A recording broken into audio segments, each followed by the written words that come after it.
Hello, my name's Sam. Welcome to my channel. So it's the middle of the year, which means it's time for the mid-year book freakout tag.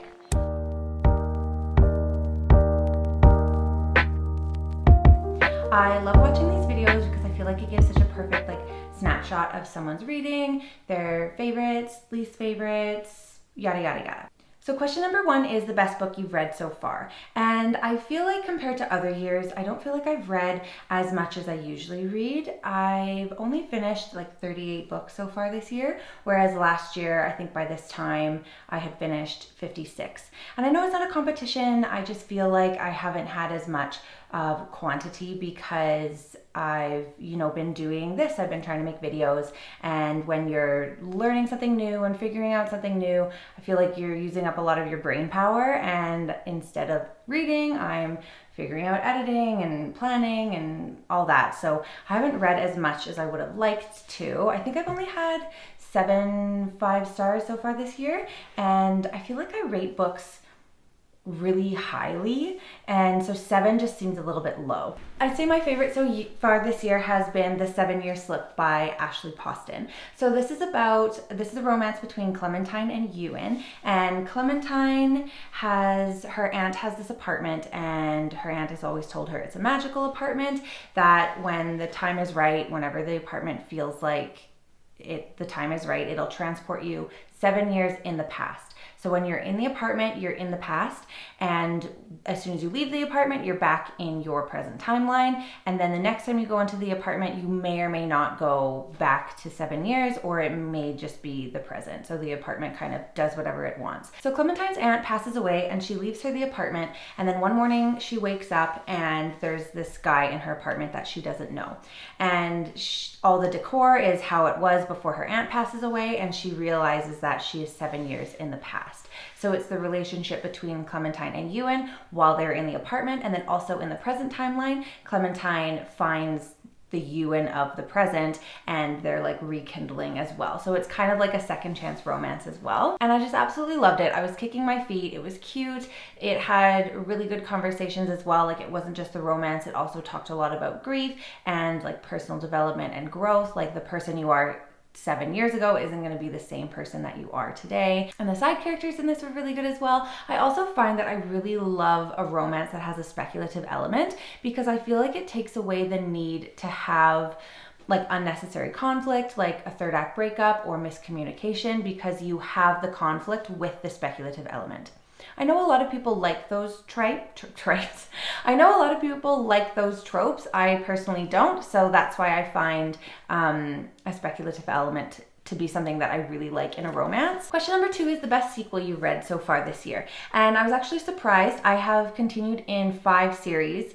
Well, I guess 6 if you count the companion novel to Call Me By Your Name, but we're not even going to talk about that one. But I've continued in The Singing Heels Cycle, Heartstopper, the Broken Earth trilogy, as well as the Thursday Murder Club and the Veronica Speedwell series. So my answer for this question would definitely be the Veronica Speedwell series. So I started A Curious Beginning this year, and then I've just been like binging the series. I read up to the 5th book, A Murderous Relation, which funny enough is the only one in the series I own, because I found it at a used book sale. So I couldn't resist, because I eventually want to get the whole series. But I'd say, as for my favorite in the series, other than the first one, I'd say it's probably the 4th one, A Dangerous Collaboration. So if you don't know, this is a mystery series that takes place in 1887 in London, and it follows Veronica and Stoker. And Veronica is kind of like the 1880s version of Not Like Other Girls. Like, she's just doing her own thing, catching butterflies, having her little romantic dalliances, and she's not doing what the snooty aristocrats want her to do. She's kind of just like going off living her life, doing her own thing, having a blast. And after her aunt dies, someone tries to kidnap her. And then this Baron shows up, and he says, "You're in danger. I'll explain everything later, but let me get you to safety. Let me take you to my friend Stoker." And then the Baron gets murdered, and Veronica and Stoker are trying to figure out like who killed the Baron, why people are after her. The whole series is just so fun because it's pretty much book after book, just them like thirsting after each other. So it's a really good time every time.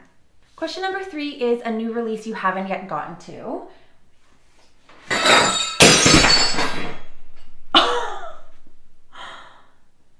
My candle broke. What was I saying? Question number 3 is a new release you haven't read yet. And I would say that I am most excited for The Husbands. There's so much like hair flying around. Sorry, I'm flustered because there's glass all over the ground. But I am most excited for The Husbands by Holly Gramazio. This is about a woman comes home one night and there's a man in her house and he says he's her husband and there's pictures all over the house that prove it, but she's never seen him before, and then he goes up in the attic and a new guy comes down and says that he's her husband. And this just keeps happening. Every time someone goes up to the attic, a new guy comes down. And I just think this one is going to be really fun. The cover is just reminding me of books that I have loved, like Nothing to See Here, Early Morning Riser, Everyone in This Room Will Someday Be Dead, Less, Death Valley. Just the covers are giving me similar vibes.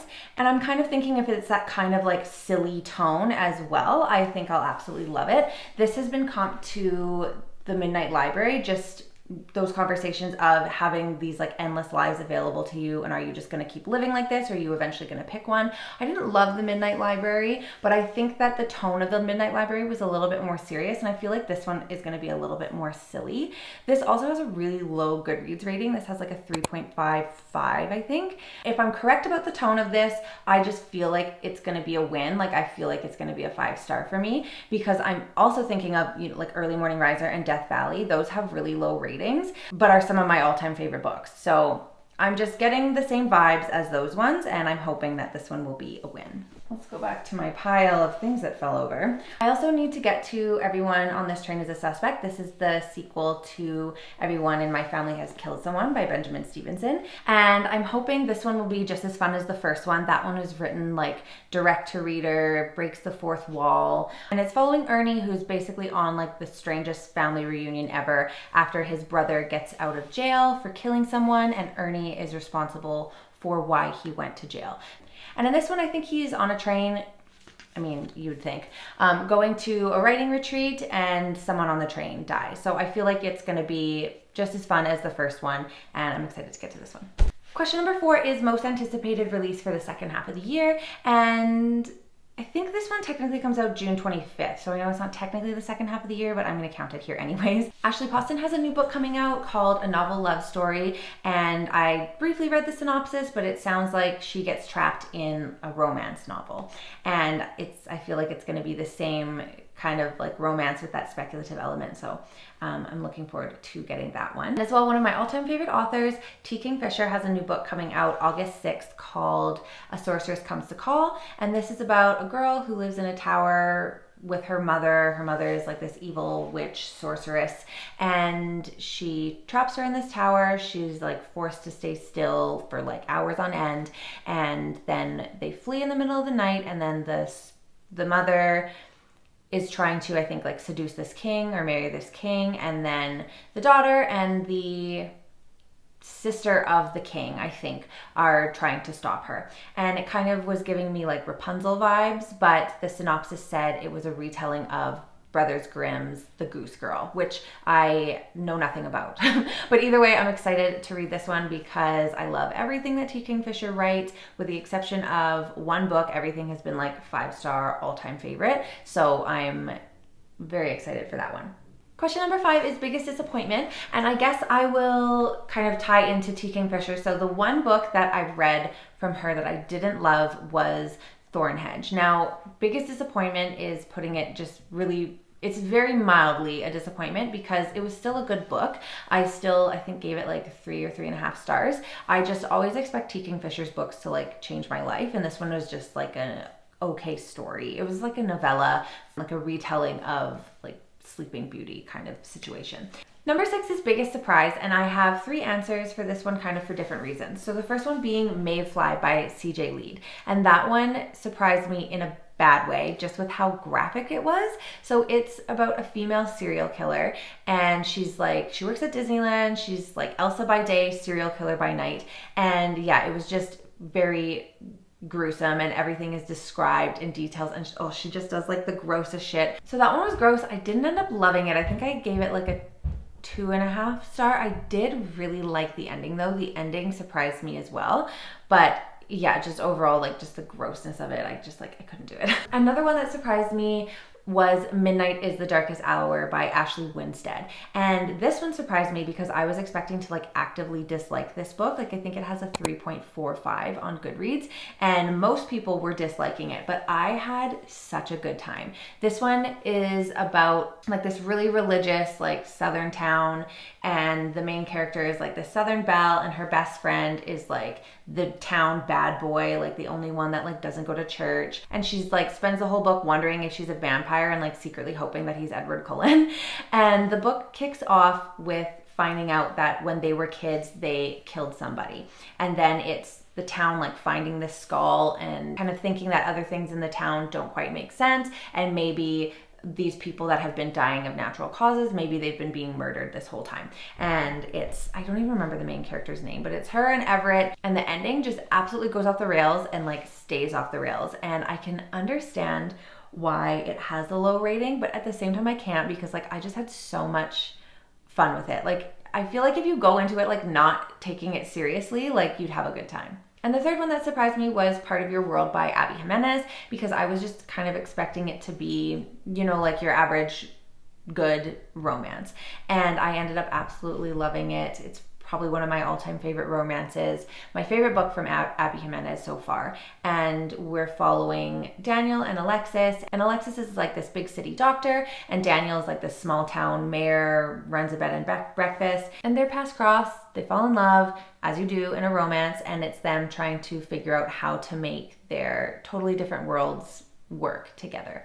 And yeah, I wasn't gonna read this one, but then the hype got me and I thought I would give it a try. I wasn't expecting to love it. I was just expecting it to be a good romance, and I ended up absolutely loving it. So question number 7 is new favorite author, either debut or new to you, and my answer would definitely be Ashley Poston. I love The 7-Year Slip. I'm really looking forward to reading her backlist, The Dead Romantics, and then her new book as well, A Novel Love Story, which I've already talked about, both of those.